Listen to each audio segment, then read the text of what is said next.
Soovin alustada tsiteerides tund aega tagasi Iraani kõrgeima juhi Mostafa Khamenei avaldust. Kurjategijad peavad peagi oma vere eest maksma. Eile hukkunud Ali Larijani'le viidates tasub märkida, et uue kõrgeima juhi elusoleku kohta pole tõendeid, seda avaldab Reuters Iraani riigimeedia kaudu. See toimub Islamivabariigis aset leidvate sündmuste taustal, kus Iisraeli väed korraldasid öösel täppisrünnaku, et tappa Iraani luureminister Ismail Khatib, kes vastutas riigis interneti katkestamise eest. Vaadake tema arhiivikaadreid. Ta juhtis samuti Iraani režiimi uinuvaid rakke üle maailma. See on 3. kõrge Iraani ametnik, kes on 24 tunni jooksul kõrvaldatud. Lisaks Basiji komandöörile Soleimanile ja Ali Larajanile vastutasid need 3 meeleavaldajate maasurumise eest aasta alguses. Ja see on osa operatsioonist, mille eesmärk on teha tee lahti Iraani tsiviilisikutele, kui nad otsustavad tänavatele naasta. Jälgisime Sekor Foeva rünnakuid, kus USA keskväe juhatus kasutas esmakordselt 5000 naelaseid läbistavaid pomme Iraani raketipositsioonide vastu Hormuzi väinas. See kaart näitab, kus toimusid rünnakud laevavastastele rakettidele, mis ohustavad seda kriitilist veeteed. Rünnakute ajal sihivad Emiraatide ja Iisraeli väejuhatused ballistiliste rakettide positsioone, juhtimiskeskusi ja muid strateegilisi asukohti. Kas Iraani režiim arvas, et suudab neid Ameerika ja Iisraeli lennukite eest peita? Iisrael avaldas uusi videoid rünnakutest Iraani infrastruktuurile, teated kinnitavad tabamusi ka Iraani lõunaosas asuvatele gaasirajatistele. Täna rajavad Basiji väed Teheranis kontrollpunkte. Iisraelased jahivad neid, et valmistada ette olukorda juhuks, kui tsiviilisikud soovivad tänavatele minna. Nüüd John ootavad iisraelased täna öösel Iraanilt veel raketirünnakuid. Režiim kasutab endiselt kobarammunitsiooni, tappes vähemalt 2 inimest. John Trey Jingst Tel Avivis toob viimased uudised. Trey, aitäh. Ja Lukas jätkab Dubais, Araabia Ühendemiraatides. Tal on meile viimased uudised. Tere, Lukas. Tere pärastlõunat, John. Iraan hoiatas Saudi Araabiat, Katari ja Araabia Ühendemiraate, et nende energiaobjektid saavad peagi sihtmärgiks.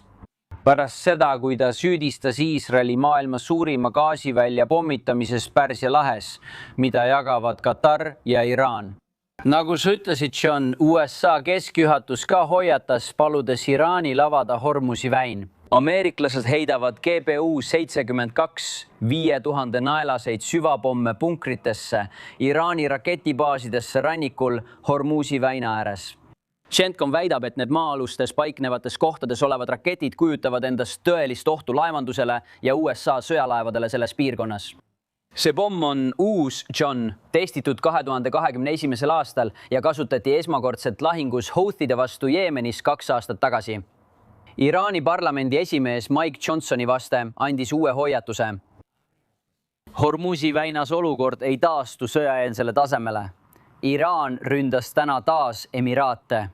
Araabia Ühendemiraatide õhutõrje aktiveeriti täna 3 korda, tulistades alla 13 Iraani ballistilist raketti ja 27 drooni, mis saabusid Pärsia lahe kaudu. Kaitseväe andmetel oli osa rünnakutest suunatud Dubai lennujaamale Singapuri väinas. Vaatlejad nägid USS John Tripolit ja selle amfiprüma, mis liikus 2000 merejalaväelasega pardal. Koos 5. põlvkonna varghävitajate, Osprey'de, Superstallionite ja ründekopteritega. Kiirus on 15 sõlme rakkerühmal, kulub mere põhjaossa jõudmiseks umbes nädal. See tulistati alla Araabia poolsaarel Lähis-Idas. Oleks olnud maismaavägi, kui oleks antud käsk väed Iraani või Karsi saarele saata. Lennuk tulistati alla Lõunalahes, Pärsia lahes. Iraan tulistas Araabia Ühendemiraatidesse 2,5 korda rohkem lõhkepeasid kui ühegi teise riigi pihta, sealhulgas Iisraeli. Katar ei kiida heaks Iisraeli gaasi väljaotsinguid. On ebaselge, kas uurimist jätkatakse. Lukas Tomlinson, Washington. Iraanlased tulistasid just mitu ballistilist raketti Tel Avivi suunas. Näeme, kuidas Iisraeli kaitsesüsteemid neid tõrjuvad. Jälgime Iraanist tulevaid arenguid. Pärast seda, kui eile korraldasid iisraelased õhurünnakute seeria Iraanis asuvate South Parsi gaasiväljaga seotud rajatiste vastu. See väli on ühendatud ka Katari väljaga ning kohe vastasid iraanlased rünnakutega selle rajatise vastu, Haslafani tööstuslinna vastu Kataris. See on maailma suurim veeldatud maagaasi ekspordirajatis. Kohalike võimude sõnul olid 7 tunni taguse seisuga 2-3 plahvatuste põhjustatud tulekahjust kontrolli all. Kuid selles kriitilises maagaasirajatises teatati tõsisest kahjust. President Trump teatas Truth Socialis, et Iisrael ründas Lähis-Idas toimunu tõttu vihastades Iraanis asuvat olulist South Parsi gaasirajatist. Ta väitis, et rohkem rünnakuid ei tule, kuid see tegu tekitab küsimusi konflikti eskaleerumise kohta. See toimub pärast Iraani uusi rünnakuid Iisraeli vastu. Öö jooksul kõlasid sireenid kogu selle riigi keskosas ning õhus toimusid tõrjeoperatsioonid. Näete vaenlase tuld, mis jõuab Iisraeli taevasse ja me teame seda. Öö jooksul hukkus vähemalt 4 inimest, 3 läänekaldal, palestiinlased ilusalongis ja 1 inimene riigi keskosas. Iisraeli vägede pressiesindaja kommenteeris sisse tulevat tulevastaseid aktiivseid kaitsesüsteeme. Meil on maailma parimate hulka kuuluvad õhutõrjesüsteemid, mis on tõestatud. Kahjuks ei ole kaitse eksimatu. Me kasutame oma süsteeme nende rakettide tõkestamiseks. Killuraketid on sõjakuritegu. Kui see terroristlik režiim sihib asustatud keskusi, ei erine need tavalistest rakettidest, välja arvatud nende hajutamise poolest. Eile õhtul langes osa sellest killumoonast Iisraeli keskele. Sel nädalal kukkusid Iraani raketijäänused Püha Haua kirikusse. Jeruusalemma pühapaigad suleti konflikti tõttu. Hiljem toome üksikasju operatsioonist eepiline raev, kui kell 8 hommikul ida aja järgi annab Pentagon pressikonverentsi. Hoiame silma peal. Trey, palju räägitakse Iraani uuest ülemjuhist, Mojtaba Khameneist. Viimane info tuli Iisraeli julgeolekuallikast, kes Fox Newsile ütles, et ta on tühine kuju ega juhi režiimi. Veelgi olulisem on, et sama isik ütleb, et Iraani režiim on katki, segaduses ja peaaegu ei toimi. See on olnud Iisraeli ja USA eesmärk, et Iraani rahvas kukutaks režiimi ning praegused tingimused võivad seda võimaldada. Toimuvad ettevalmistavad operatsioonid juhuks, kui tsiviilisikud soovivad Iraani tänavatele naasta. Ali Larashani tagandati sel nädalal, olles juhtinud tänavu meeleavaldajate mahasurumist. Eile kinnitati, et Iraani luureminister hukkus Iisraeli rünnakutes. Kõik see on suunatud baasi rajamisele, kuid Iraani režiimil on jätkuvalt võimekust konfliktis võidelda. Nad ähvardavad mitte ainult Iisraeli, vaid ka Pärsia lahe riike ballistiliste rakettide väljalaskmisega, püüdes lämmatada ülemaailmset energiavarustust. Kuigi juhtkond on hävitatud, suudavad nad need inimesed asendada. Nad kinnitavad, et jätkavad rünnakuid USA, nende vägede ja liitlaste vastu Lähis-Idas. Jätkame Trey Yingst Tel Avivis. Aitäh, Trump, ja austan 6 USA sõjaväelast, kes hukkusid tankerlennuki allakukkuisel Iraagis eelmisel nädalal. President osales tseremoonial Delaware'i baasis, kus toimus surnukehade repatrieerimine. Nendeks olid Major John Alex Cleaner, Alabama, kapten Ariana Savino, Washington ja saatsihnik sersant Ashley Pruitt Bardstownist, Kentuckist. Kapten Seth Koval Miamist, Mooresville'ist, Indianast, kapten Curtis Engst Wilmingtonist ja tehnikseersant Tyler Simmons Columbusest. Muidugi täname igaüht neist Ameerika kangelastest nende teenistuse eest ja selle eest, et nad tõid ülima ohvri meie vabaduse kaitsmiseks. Täna naasavad peamised luurejuhid Kapitooliumile, et anda tunnistusi esindajatekoja komitee ees iga-aastasel ülemaailmsete ohtude kuulamisel. See järgneb senaatorite survele Iraani ohu küsimuses. Mark Meredith toob Washingtonist üksikasjad otse-eetris. Karli ja Toot, tere hommikust! Täna küsitlevad saadikud FBI, CIA ja riikliku luurejuhte. Nad peaksid nõudma vastuseid Iraani sõja ja presidendi rünnaku põhjuste kohta. Kolmapäeval küsitlesid senaatorid luureteenistusi Iraani tuumavõimekuse vastuoluliste sõnumite pärast. Kuulamine toimub pärast seda, kui Trumpi terrorismivastane ametnik tagasi astus ja eitas Iraani tuumaohtu. Kuigi Valge Maja ja Pentagon väidavad, et operatsioon Eepiline raev on olnud edukas, tunnistatakse, et Iraani režiim on endiselt püsti. luurehinnangul on Iraani režiim puutumata, kuid suuresti nõrgestatud. Rünnakud juhtkonna ja sõjaliste võimete vastu on nende tavapärase sõjalise jõu projitseerimise suuresti hävitanud. Alles on vaid mõned võimalused. Iraani strateegiline positsioon on palju nõrgem. Isegi kui režiim jääb puutumata, hindab luurekogukond, et sisepinged tõenäoliselt suurenevad, kui Iraani majandus halveneb. Peamine küsimus on, kas tegelik oht USA-le tuleneb üksikutest huntidest või uinuvatest rakkudest. Mõne seadusandja jaoks kujutab Iraan väikest ohtu, kuid teised peavad tegevust juba hilinenuks. Ma ütleksin, et iga erapooletu hinnang olukorrale, isegi kui see põhineb avalikel allikatel, kajastaks ohtu, mida Iraan ja selle režiim Ameerika Ühendriikidele kujutab.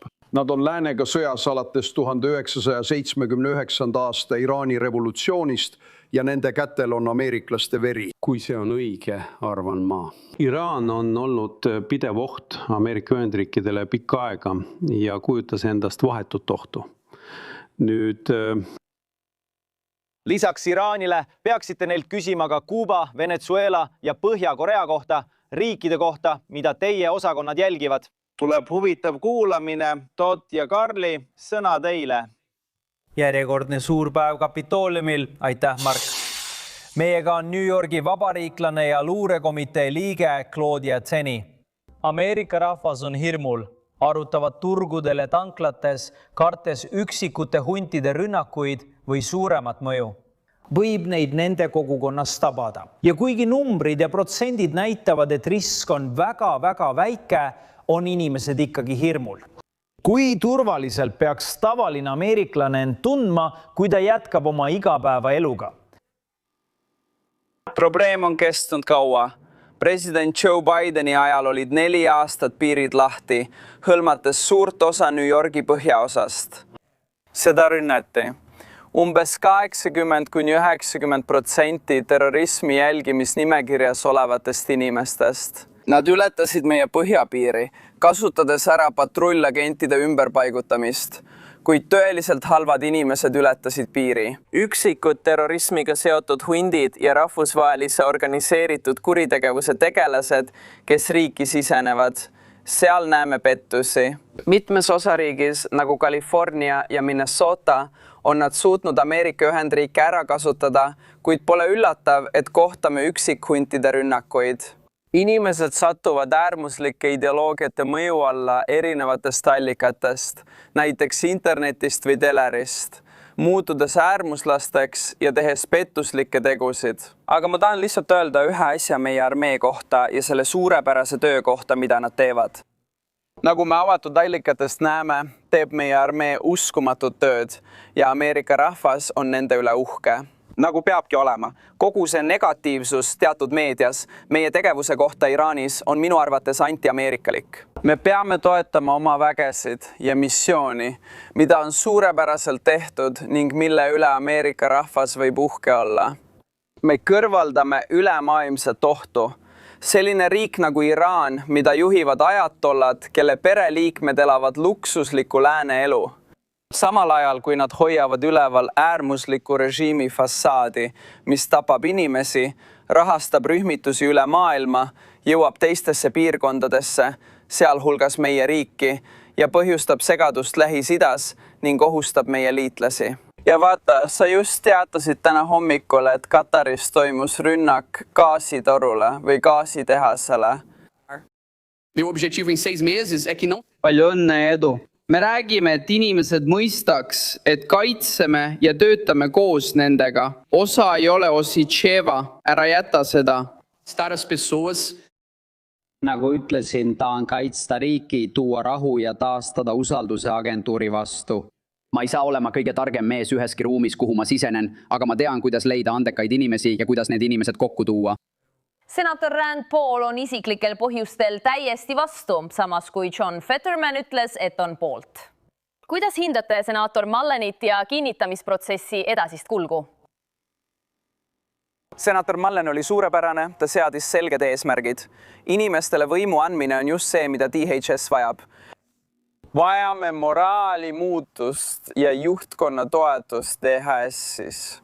Jah, missioon on meie suurim prioriteet, õiguskaitseagentuur. Vaata, ma austan Rand Pauli, aga tema missioon sellel kuulamisel, kui ma vaatasin, oli tegelikult ainult Mark Wayne Mulleni mustamine. Mitte tema kvalifikatsiooni tõttu DHS-i ministriks, vaid isiklike probleemide pärast temaga. Arvasin, et Mark Wayne Mullen, endine kolleeg, esines hästi ja hakkab DHS-is suurepärast tööd tegema. Kas sa kuulsid? Siin hoiame silma peal. Claudia Tenney. Aitäh!